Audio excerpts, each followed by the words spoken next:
Not to fear, we have a solution. A show where you can learn the art of dispute.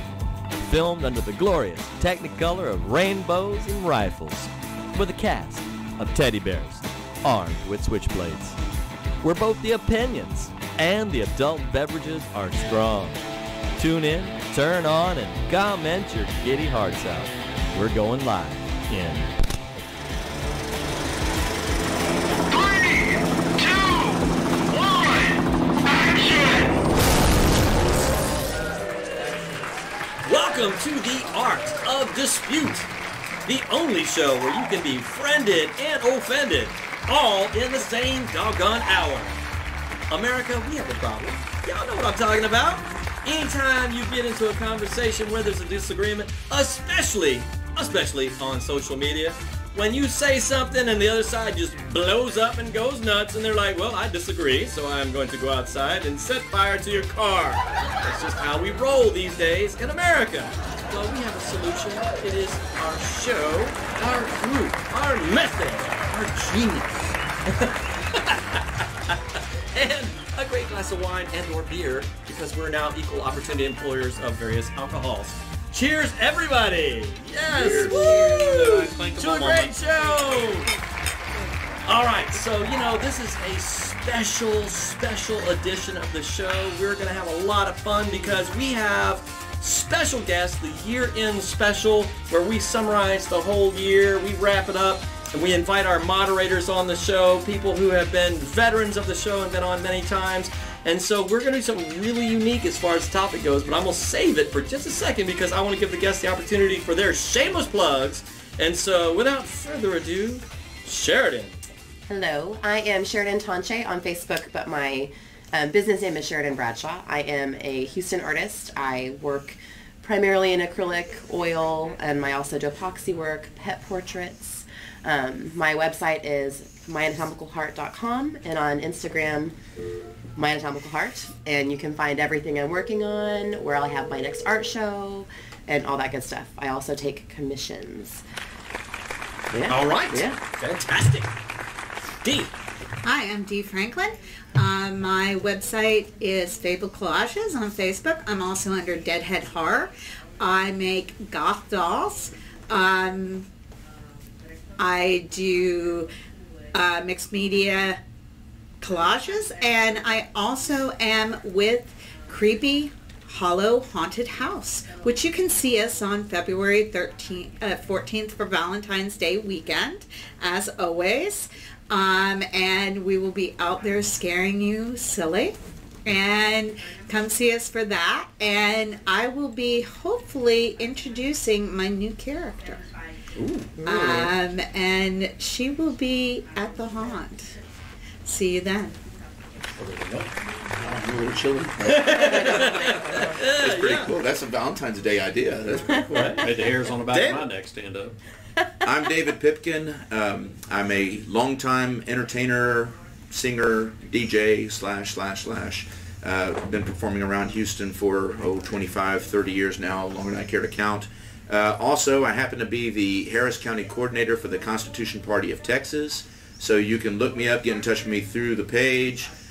Joe knows how to reach me, or you can go straight to it's actually Constitution Party of Texas - Harris County. That's the Facebook page. And I've recently hooked up also with a good friend of mine, Bruce Jaeger. We formed a musical duo called Texas Wise Guys. So check us out there as well. Most importantly, check out Constitution Party. We need you. Steve. Well, good to be back. Welcome back, Steve! Welcome back, Steve. It's been a long time. Had a hiatus this summer, but my name is Steve Williams, and I am a local Harris County elected official. I've been a long-standing grapehead since I guess day one, right? Mm-hmm. And it's just great to be back, and I look forward to today's episode. And pretty soon, everybody will get a lot of enjoyment out of this episode. That's it. All right. So, I have to tell you guys, we're doing something for the literally first time ever for the show. And, one of the very unique aspects of the show that I don't think exists anywhere else is that none of our guests on the show get to know the topic before they arrive. So literally 1 hour before the show, we go through and vote on topics, and the guests pick which topic of the list that I prepared that they would like to discuss. And that's a way that we keep everybody just kind of off balance and unprepared, no researching, no bullet point conversation.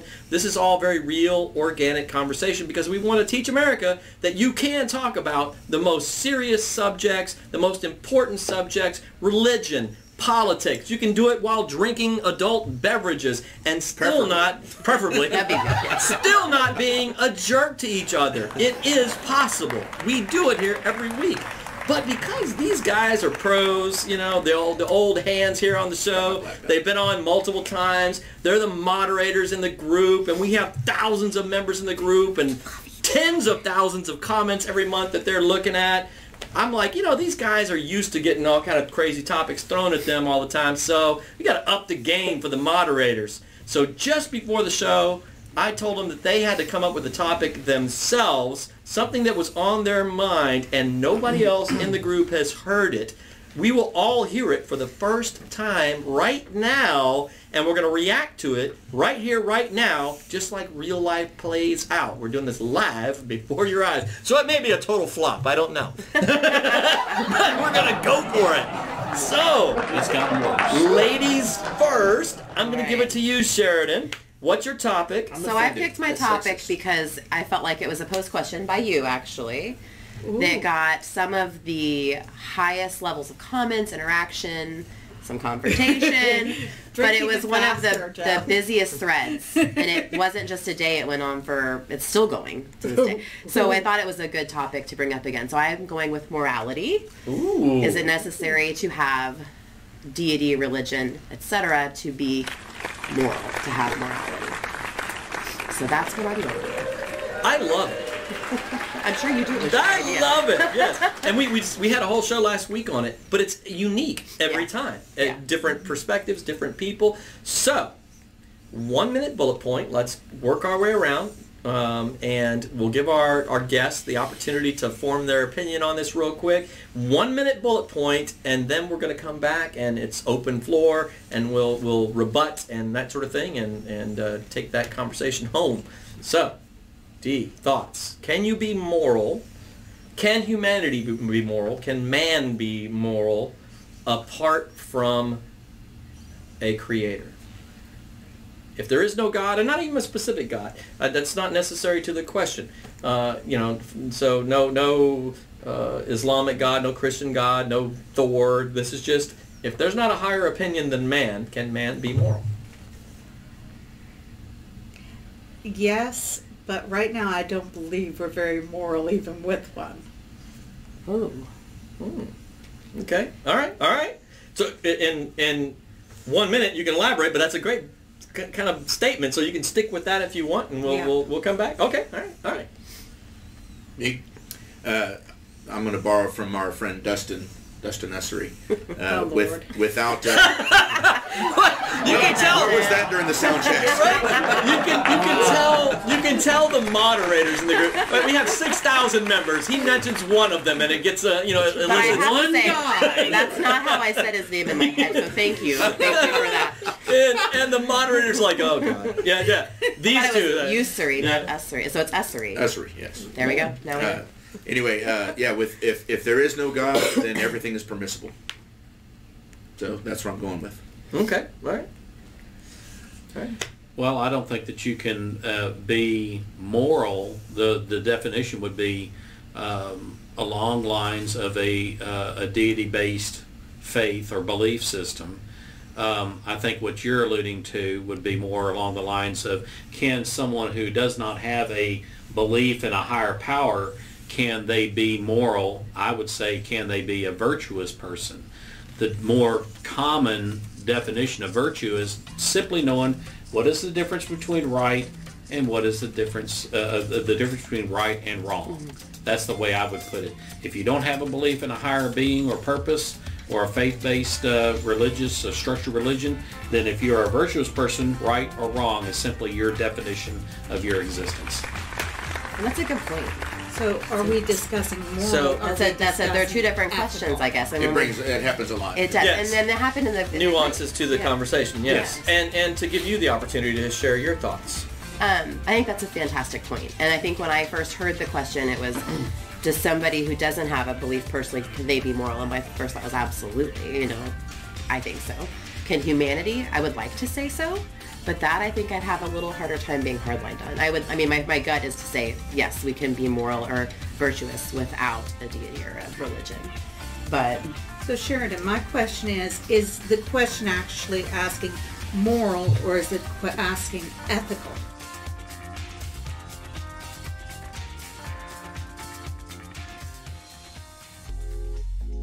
Phil and Derek's Restaurant and Jazz Bar, located in the midst of bustling Midtown in Houston.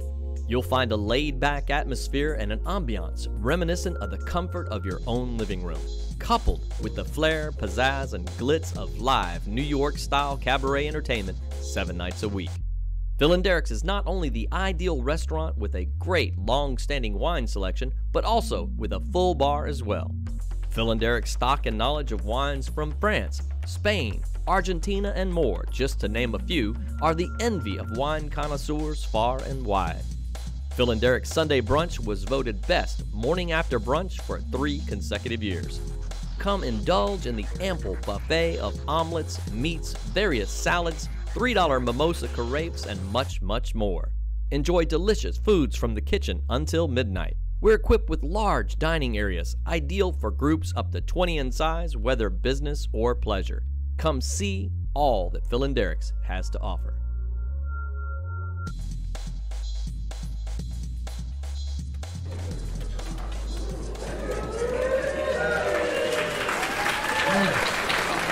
Because those words we use interchangeably. Correct. And when I read that post to begin with, that was my question. Because morality is different than ethical. Are we talking about how we treat one another? Are we talking how we are as a society? Which are we actually talking about? I think I would like to say cumulatively as a society, people in general. That would be more what I'm thinking. And I can pose clarity from, I happen to be the source in this point in asking the question. So, because I don't want to bias the question, but to say that my intent was asking.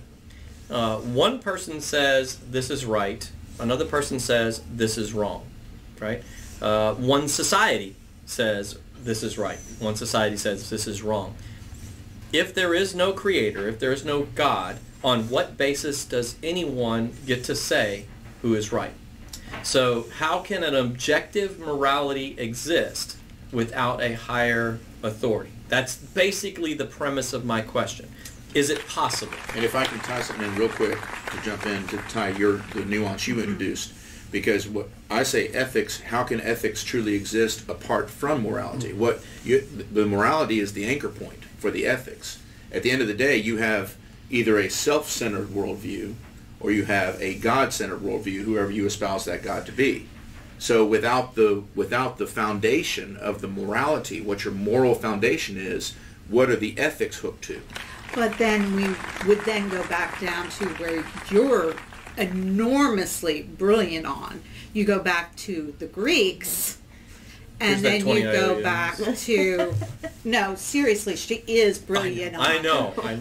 What is she not? It's almost like she should be a moderator or something on Thank the goodness I page. am. But then when you go back to where the Greeks are, where they did not, especially the philosophers, did not believe in the pantheon, and they were literally arguing from an ethical standpoint of morality, especially Homer, especially, it starts with a P, but you know who I'm talking about. I can never pronounce his name to save my life. But they argued from an ethical standpoint of morality, and they did not believe in a God. And if you look at where they went in their morality, they were very strict of what was good and bad and societal. So I think for me, where I come from, my argument, I mean, that's a really good point, is more compassionate decision making. So that has to be selfless. So you can say, well, that was a good decision for me. It benefited me. Is that compassionate? So I think intention matters far more than the choice itself. But it begs the question, why? Why compassion?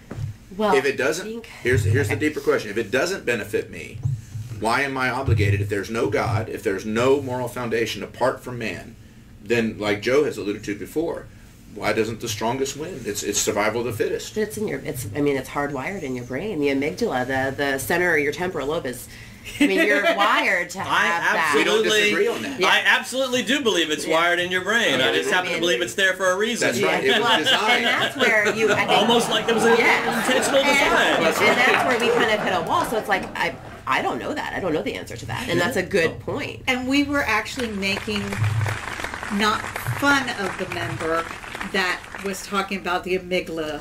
But I think it's funny. There's so much more to the amygdala than size, how it responds to certain stimuli. The presence of the amygdala does not guarantee that it responds appropriately to stimuli. And there are such things medically that affect the way that your basic brain functions function. Right. And so you cannot take everything somebody says or types on social media at face value. Sometimes you have to look deeper, and in the case of Mr. Ussery, he tends to deviate a lot from the things that we've discussed so far, which is moral, virtuous, ethical, compassionate. Okay, all of those things are conditions of human nature, and if your environment is such that there is chaos and things like that, that develops their own perspective on what is right and simply what is and it wrong. hinders your ability to step outside your own emotional trauma. Somebody who doesn't have a very well developed temporal lobe can't step outside their emotions. And we can readily see that in the way that they communicate to us in that forum. So, and we see this in life. We see this in the way that we deal with people face to face. And if we don't, like, one of the bases of this show was to seek first to understand. Absolutely. If we don't take the conscious step back and look at the totality of the situation, then there is no reason any single one of us has any right to say, Mr. Ussery, you are dead ass wrong. Right. Excuse me. or you may be right. Hey, I accept the fact PG-13. that I am wrong. Okay? Yeah. Until you're able to do that and do it openly without any kind of regret, then we really are doing harm to people who really do need the help. What are we doing in this forum? We are allowing people to come in and speak their mind. We have seen this for years since social media has been around. There have been some good things, bad things, and just god-awful things. And if we don't have that perspective, if we don't have that right, you can't just jump into what we do without understanding the human condition. Well, and that's part of it. That's true. We are, as far as neurologically, at a disadvantage, because it's proven that if you're in your own state of emotional distress, if you're offended, if you're upset by something you see, you have an even harder time putting yourself in the position of someone else and seeing it from their perspective. And that's science. I mean, it's just... Well, then we can very easily we have to work on that. Well, then we can very easily be offended by somebody else being offended about something that we're not offended about. It's a downward spiral. Okay? Exactly. And so, there's something I want to disagree with you on real quick about, because sometimes the whole thing with what's compassionate or not, and I liken, I don't know why we're throwing Dustin's name in here so much, but like him. Dustin started it. Dustin's getting a lot of press today. I just quoted him as all, and he was quoting someone else. But the point is that if you listen to someone, and I kind of in different ways put myself, Dustin, and someone like Ben. Ashworth, yeah. No, I'm talking about the celebrity Ben. Ben Shapiro. Ben Shapiro, and kind of the facts don't care about your feelings kind of thing. Now, those arguments don't come across as compassionate always, but it doesn't mean that person is not sharing from an absolute standpoint of compassion. That's the point. What's the intention? Well, I'm showing the other side of your argument. If someone's offended by something they hear, that our perception of their ability to be compassionate and maybe their own ability to be compassionate may be diminished. Yes. But the other thing happens as well. When someone feels like their way of seeing the world has been, really lampooned, or whatever the situation. They have the same thing, and the way we perceive someone else's attempt to be compassionate can also be diminished. But so how do we work on that? Because I agree, your intention first can to be understand. Yes, or there has to be give and take. It's a partnership. So if I'm communicating with someone who their reality doesn't agree with my perspective, perception is reality. So if you shake someone's reality, they're going to react violently. Mm-hmm. So I think it's our job on the moderators, the show, the mission is to, how do I communicate what I would like to get across in a way that is more easy on the ears. I'm not saying you don't have to hide the facts, but your compassionate communication. That's an ongoing struggle. We have two schools of thought here. Yeah. Right. And I was literally just going to reference this, that he and I bump heads on this on a regular basis, and it actually, just this whole conversation gave me a little bit of clarity that I didn't have before regarding this specific point. Welcome to the show, Joe. Right. For me, a conversation, sharing information with somebody is a long game. A process of evolution. So, in other words, if the only chance I have to change your mind or make you see a new perspective is right here, right now, my tactic is going to be different, right? Versus if I have the opportunity to have a long-term, ongoing conversation, build rapport, friendship, everything else, I have a much different strategy in how I'm going to communicate. And I think that's possibly where he and I bump heads quite a bit, is that he has a much more immediate approach to the conversation. I'm not willing, like we've had this conversation before, I'm not willing to change or alter truth or bend on truth, but I will allow a stop point in a conversation where I know I can't take you any further, or at least I feel like I can't take you any further. Without losing the... And you can very quickly determine that, Joe, if you feel like our perspective on compassion may very well upset and offend you, and David, and everybody else. So you cannot assume that your compassion is going to be well received. That's right. I can say something as a we have less good than 2 example. minutes. We have less than 2 minutes on the segment, Okay, so we got closing thoughts, real quick. Okay, my point is, though, is this also, that the compassion may not be empathy. And that's where we bump That's where the heads. communication gets stuck, yeah. And that's where I'm going. Sometimes the conversation has to be stopped because the empathy has left the building. And I will tell you, just to close out the section, that through the process of the page and the show, I've evolved. I haven't changed my opinion, but I evolved how I express it. I believe mankind, a society, can reach a consensus on what they all believe to be right, and on a functional level, that's possible, right? I still hold the position that is completely subjective and is based on nothing other than the group opinion, which is all, to me, it's still subjective, but it's possible for society to reach a functional morality. So there we go. On to the next great topic. I can't wait to see what Steve has for us when we come back from the break. We'll be right back after this. Do you suffer from chronic back pain? There is a solution to the suffering. The Body Mechanics, an orthopedic and medical massage focused practice that specializes in helping clients work through and overcome musculoskeletal injuries and chronic pain. By applying our science-based concepts through the art of massage therapy techniques, we can help you eliminate that pain. At The Body Mechanics, we take it as our responsibility to provide our clients with the highest level of care. We take time to get to know you, your history, and your obstacles, and most importantly, your wellness goals. We help you meet your goals through skillfully applied advanced massage therapy techniques and recommending self-care routines to improve overall well-being. Come in today and let The Body Mechanics apply our years of training and expertise to soothe away your aches. Mention this ad and receive our functional movement assessment for free, a $35 savings. Welcome back to the show, The Art of Dispute. I am your co-host, Chris Minamyer, and today we have a great group of panelists, and we have a special edition for you. We have heard Sheridan's view, but each one of our moderators from our group, with thousands of members and tens of thousands of comments weekly, these are our moderators for the group. So each one of them has presented a topic today. And in true Art of Dispute fashion, we have no one else knows the topic. And so just like every other episode you see, everybody doesn't know the topic before they show up. And so today we're going to be hearing for the first time a topic from one of our moderators. And you're going to see the exact reaction that we're all about to have. Because I'm kind of excited to hear, because I'm not going to go to you because you've already done yours, right? So this is the right, left. I don't even know how to say that now because you're on my right, but they're the left, right? How does that work? But actually, I want to hear from you about your topic, and then we can do the next show opposite. So, absolutely, if you could.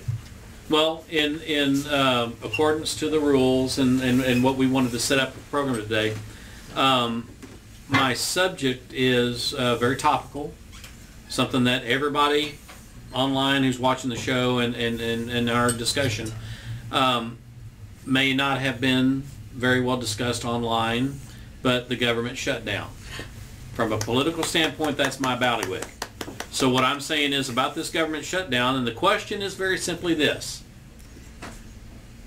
how has it affected you? And I want a context. I want that to contain, not to dictate policy, but to contain it within. Number one, I look at this from a semantic standpoint of: did the sun come up this morning? Bingo. Were you able to drink your favorite morning beverage like I do, like orange juice in the morning? Whiskey. There you go. Whiskey. There you go. Here's the still is beer. All right, we can laugh about this, and we can investigate how did it affect us personally, and then I will be glad to come right back after everyone has their input, and I will go one-on-one, and I will say how effective that has been, or maybe we need to look at this a little bit different way. I won't dispute anybody's personal issues, but I want to drive the conversation towards something like that because from a political standpoint, I do have the answers. So, Sheridan, okay, that would be, how has the government shutdown affected you? So, honestly, it's been pretty benign. I'm a horseback riding instructor. It's the holidays. People have plans, vacation. So I had several clients that were going to be out of town camping, national parks. They've all canceled and all wanted to come ride. So, I mean, that's honestly in reality, the way it's touched me is a lot of people that I have connections with had to cancel their holiday trips to campgrounds, visiting national parks. And actually, so you made more money. I mean, I make it either way. It's an hour later, but yes, I mean, it was interesting though to see that people were like, "I'm going to be gone this weekend. We're going camping. My brother's coming in from here. My mom's coming in from here." And all these families, had gathered here in Houston, and they were going to take a trip to Austin or take a trip to a park and go camping. And then it was like, actually, we're in town. Can you get me in? Yeah, two things with that. She brought up two very good points. Number one, business is good for her. Vacation plans were bad for them. But the best thing about that is everybody did it as a family. That's important. Government does not dictate policy when it comes to family activities. Now, I have an argument with the way that they go to national parks. Personally, politically, I hate the fact that they shut down access to the Lincoln Memorial, yes, to the World War II Memorial, things that all you have to do is walk in and enjoy the scene. Okay, if you want to go, if you want to go to a national park and enjoy the forest, the scenery, why do you need a government employee there? Liability. What? There is no liability. Well, if you're going to slip and fall and break your leg the same way if you were supervised by a park ranger as you would be by yourself. Graffiti. That's honestly what it is. It's vandalism. That's so sad. It's because people have walked into the mirror pool. It's lead this into how it affects you. Okay, how it affected me. Having the Christmas tree in Washington, D.C. turned off made me actually very sad. Yeah. And okay, that's not what I thought you were going with that. And also, Chris, it made me, as a libtard, okay. Is that a No one has said that. We don't do that term. No, yeah, I was called out on that the other day, and I will self-proclaim this one on this one. It actually brought up a good conversation between me and my son. Okay. On that one. I like that example. And let me throw this at you. I am absolutely on board with being just enraged at the fact that they would turn the lights out on the national Christmas tree. Now, let me ask you one question.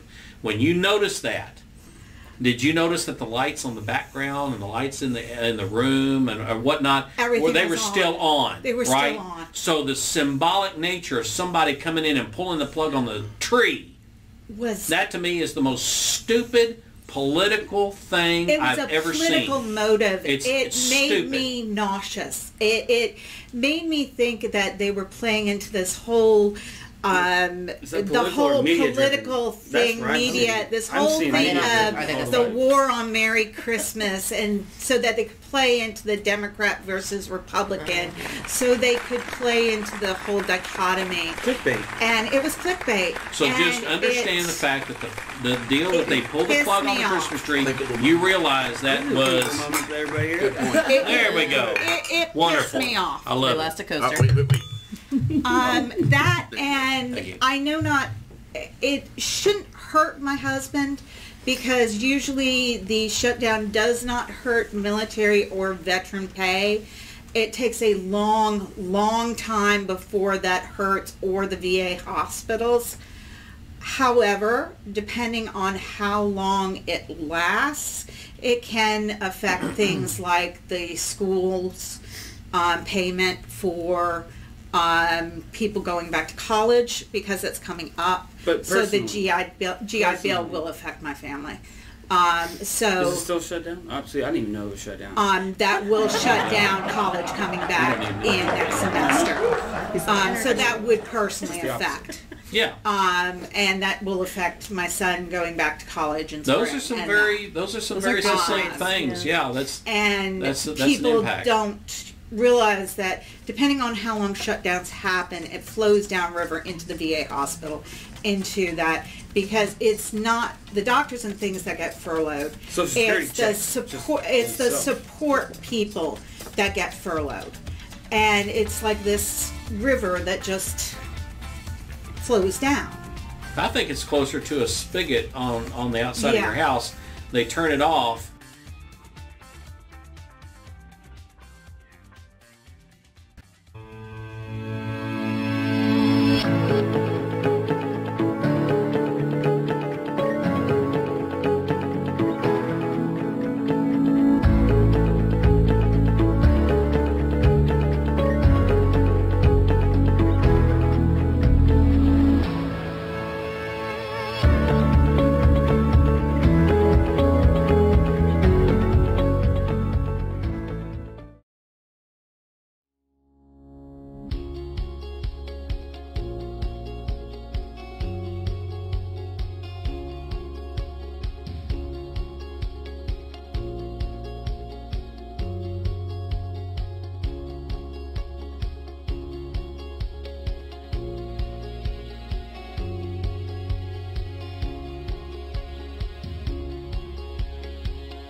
But here's the way, the water's still there. The thing is that when they turn it back on, you're still going to get your pay. All those people that are getting furloughed, and there's some definitions of the furlough, who gets furloughed and who's essential personnel. I know for a fact that people who get furloughed, they're going to get their money. Yeah. They're going to get back pay, and they're just going to jump right back into the cycle. It's almost like for a police officer they get unpaid leave or something like that, along those lines. Some people get unpaid leave, but they'll get their money back when they get back to work. Then they'll have a nice big fat check waiting for them. But will the credit score be the same? Yeah. Well, that's another aspect. I mean, I'm thinking if I didn't have to pay for a while, I'd be like, But I think it's important to know that there are very finite things. I have a friend who's a flight air marshal. The FAM program falls under the TSA. Now, all the blue shirts that are copping fields on people at the airports, they may not be getting paid, but they still on the job. Yeah. Okay, they're essential personnel. Now, do you think that it's more important to have people screening people or having people on the flights that are armed, ready to react to something on the actual aircraft, flying both domestically and internationally? You won't know who they are. Some of us kind of can pick them out because we know what they look. And we know their body language. And they get furloughed as well, but they still have to work. Those FAMs are totally overworked and in some cases underpaid. And when the furlough comes, they still have to work. The rest and so if you look at what caused us to have the blue-shirted gropers and the FAMs on these flights, what's important here? I mean, everything has an importance in our security, and they still have to work. Yes. So, but they may not get the back pay. Yes, they will. I know that for a fact. Yes, if it opens back up, they would. Yes. Yeah. So where is the real problem? Do we have a legislative branch that is hard and set on not funding something that would increase our national security? And we have one guy who's standing there saying, look, I am not going to sign any budget, continuing resolution, any funding unless that $5.7 billion is there for that. $1.7 billion was already in there. But it wasn't slated specifically for that, and that's a point that he was trying to make. Now, whether you like it or not, if this is a moral decision or is it a virtuous decision, what is the difference between right and wrong here? We got problems all the way around. See, and I got problems before we keep going on this. So, we need to hear from David. What do you think, David? How does the government shutdown affect your life? It hasn't. I'm wondering, can we keep them shut down for at least 11 months and 30 days out of the year? I mean, they could really accomplish what they need to accomplish in probably, 10, 12 days? Hours? Maybe? I think it's hours, maybe. I'll give them the benefit of the doubt. My question is, Congress, how has their pay been affected by this government shutdown? Probably not. Not one bit. Oh, so what we're really seeing is the government shutdown is just like what you guys alluded to earlier. It really is nothing more than a propaganda machine. However, to drive the narrative of the left versus the right and the Democrats versus the Republicans, and keep everybody entrenched in that binary whole thought. It's like a divorce with mom and dad only hurting the kids. Oscario, the socialist, the junior, the freshman that's there, she wants everybody in the Congress to give up their salary. The only one calling for it. Yeah, and on that point, I actually agree with her. Oh my God! Oh my gosh! Oh my God! Clickable. I'll click into that. Holy crap! Can we I'll click it, but I'm telling you, I'll put it this way: it ain't gonna happen. Squirrel sister. finds It's a not nut gonna every happen. once in a She while. would give up her salary though. We just need her Of and course she to give would. up their Twitter. Yes, she would. How has government shutdown affected your life? Yeah. Well, like I said, I woke up this morning and could tell that the sun was coming up behind the overcast clouds, and I was drinking my orange juice saying, oh, crap, I got to get downtown to do the show. Okay, so it did not affect me one bit. So the sun will come from behind the clouds. The orange juice tastes a lot easier, and I tell you, life gets a lot better when you're critical to what needs to be critical of. The politicians play into that because it fits their need to be having you guys dependent upon them. Question. Good. Here's That's what it. I have a question that maybe one of our math geniuses can shed light on this too. How long, under the current conditions of this government shutdown, how long would this government shutdown have to last before we actually paid off the national debt?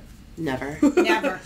That would never. I could never. $22 trillion? Never.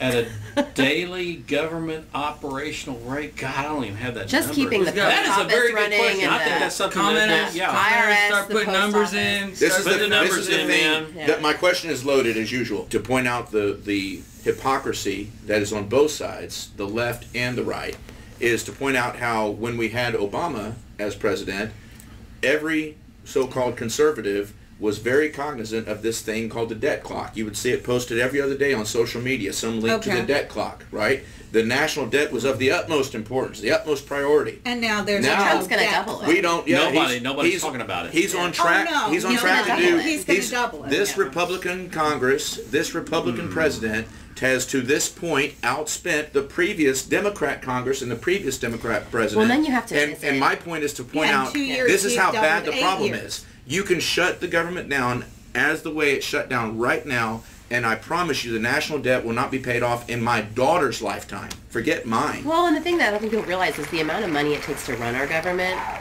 Income taxes don't probably cover a day. I mean, you can tell me if I'm off, but it's redundant and silly to think that your money does anything. It doesn't do anything. Just to have the IRS and the post office. I mean, it doesn't. Let me do put anything. let me put a little Does bit a of lot, but not my a lot own narrative good. on No, that. it doesn't. is what we pay as taxpayers is paying into an unsustainable rate of debt. And until we get that, there That have we been can all periods. If agree you on go that. look at that We're not debt, paying It's that all debt clock, monopoly money. there's a It's- website that we've all seen, the debt clock, and it just trickles up, and you see this big red number, Sometimes and changes you're it. going, "Holy crap, this is really getting out of hand."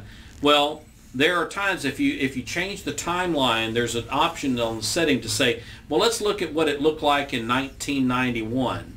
And you'll actually see that number, the big red number, going down, reducing because of some economic growth, some factor that was created by government to cause a decrease in the debt because we were putting money into it and it was allowing it to go down. There are times in the history of that debt clock that show that it does go down. Well, So- people look at the number instead of looking at percentage it was raised by inflation. There's some, and you can say this president raised the debt this much, and that's the worst. Or this president raised it. Well, but it's different depending on when you're looking at it and And history. like And Sheridan, the other day, there was the biggest drop ever in the stock market by ever, they said. And then my husband's like, don't worry Not about ever. it. Yeah, Couldn't no, be it was ever. Why do you ever think in he one said that? single day.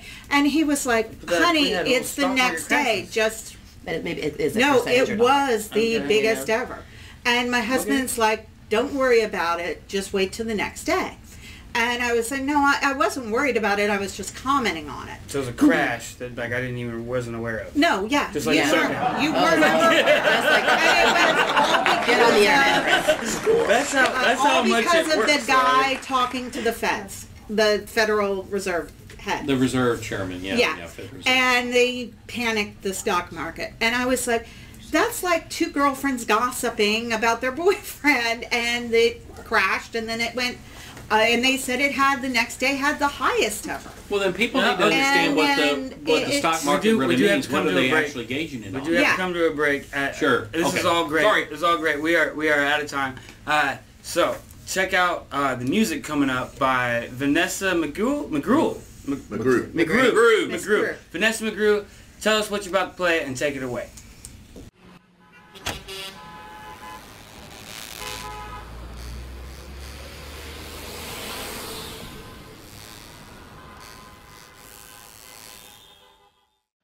Hey guys, you can find my music on my YouTube channel, which is just my name, Vanessa McGrew, and it's also available on Spotify and iTunes, and this song is called Cold.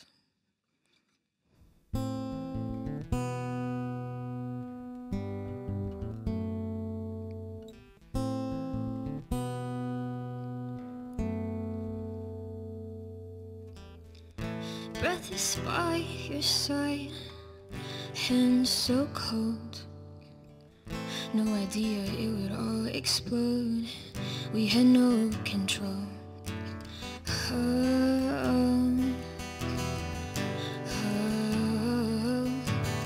And as the years would drag me on, I never felt so cold.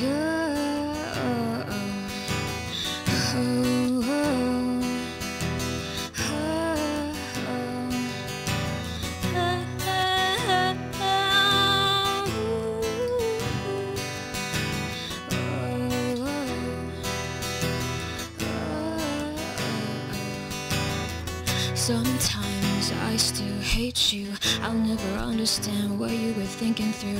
I never felt so, I never felt so hate on a spirit, but you let it all go. Sometimes I still hate you. I'll never understand what you were thinking through. Still it's been no, I guess you'll never know. It's always winter where I'm staying, trying to stay warm to keep my heart sustaining. But you'll never know, it still hurts to know. Cause I'll never hear the words again when you say, yeah, I'm so proud.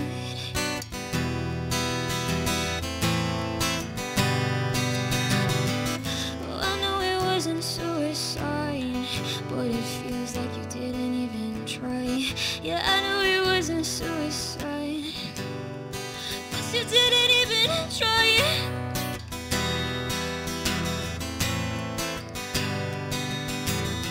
Sometimes I still hate you.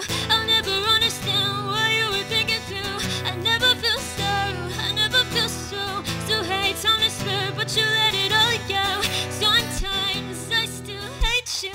I'll never understand what you were thinking through. Still hurts, but now I guess you'll never know.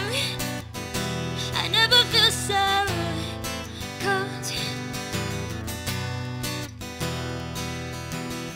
I never feel so, I never feel so cold.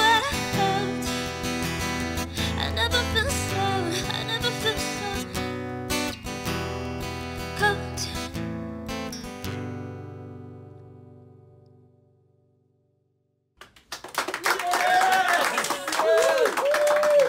Way to go!